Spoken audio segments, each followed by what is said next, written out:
We are talking about the movie Viking Siege, also known as Attack of the Tree Beasts, which is probably more of an accurate title if we're honest. Now this movie is directed by Jack Burton. Probably not that Jack Burton, but let's move on. So the story here reminds me a lot of the film Assault on Precinct 13. It's a kind of medieval fantasy version of Assault on Precinct 13. So we have this kind of inn, and it's all set within this one structure. And this inn, when we start our story, is populated really between two factions.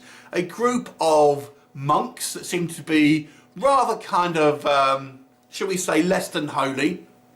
And these women that kind of populate, they're working there. Now these all seem to have some kind of agenda. They maybe have been mistreated by the monks, and you'll find out a little bit more after kind of the movie progresses.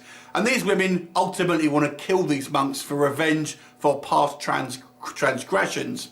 And as the movie progresses, we get a kind of a group of Northmen that enter the fray, and they're kind of running from something. And we also have a few other kind of like characters, a group of kind of like slaves that have been kept in the basements, and this kind of lord that is happens to upon this inn at the same time. And then all of these characters are laid siege by this group of zombie-like tree monsters. At the beginning of the movie, we have a prologue that is actually pretty promising, I got to say. The prologue, we see this kind of meteor hit the earth, and apparently it turns this kind of area into some kind of like weird infection that affects the plant life, turning people into kind of like tree creatures.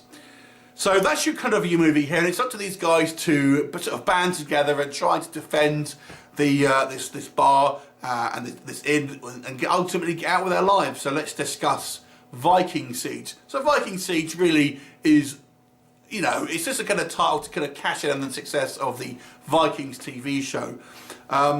The Vikings really are only kind of a small part of it, and they're not really anything to do with the main plot really, not even the main group if we're completely honest. So what does and does not work with this movie? Let's go with the positives first of all.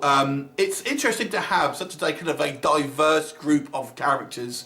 I think the women characterised probably come across the strongest here, especially their kind of leader, who is a slightly older one with kind of scars down her face.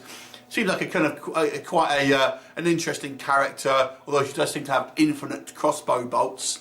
And the actual creatures effects themselves are all practical. There's quite a cool big one basically that kind of reminds me of the creature from the Man-Thing movie, the 2005 sci-fi movie The Man-Thing, based on the Marvel comic.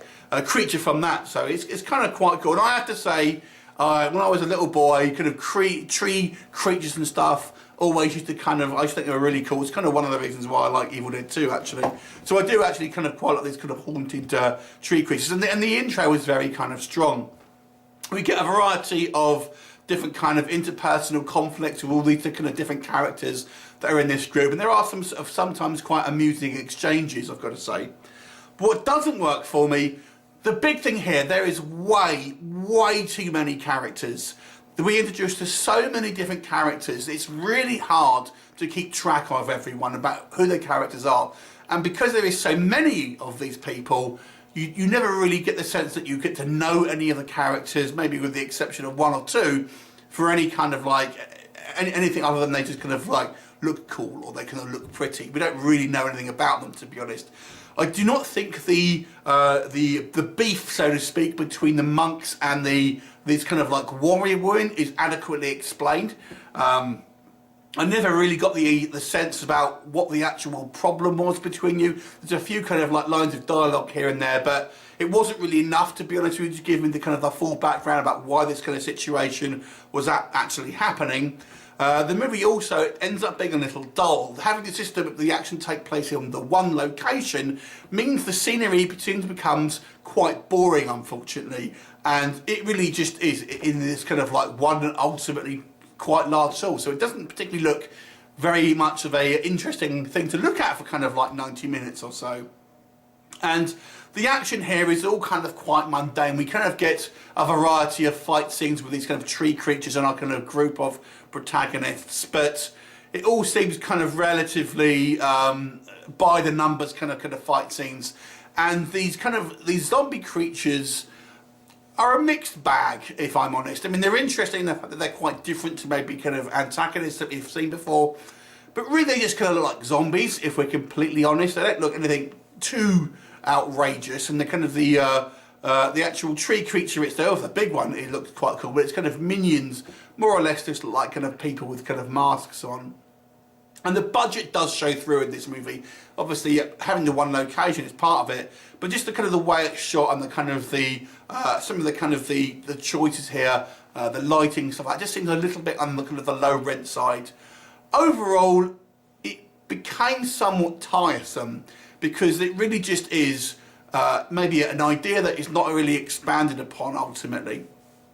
It would have been much more interesting to maybe see some of the things that people are talking about. We're talking about the kind of what's happened when this meteor has crash landed on this kind of this area and turned it into this kind of like weird wilderness with these kind of like the bush that is alive. We don't see it, we're just told about it. We are told about these the kind of the different interpersonal beefs that these guys have. We don't ever see it, we're just kind of told about it. Now, again, this is down to budgetary reasons, I would imagine, but it just doesn't make for a very interesting movie, unfortunately. So overall, I've got to say, it was okay. It's an okay kind of like action horror film, but it really doesn't kind of stand out to be anything too spectacular. I'll give it a 5 out of 10. It still was like an okay movie. You just want to kind of like a sci-fi action movie, just to pop on and be moderately entertained by. It's 5 out of 10. Have you seen it? What did you think of it? Leave me a comment and I'll look forward to you next time. Bye for now.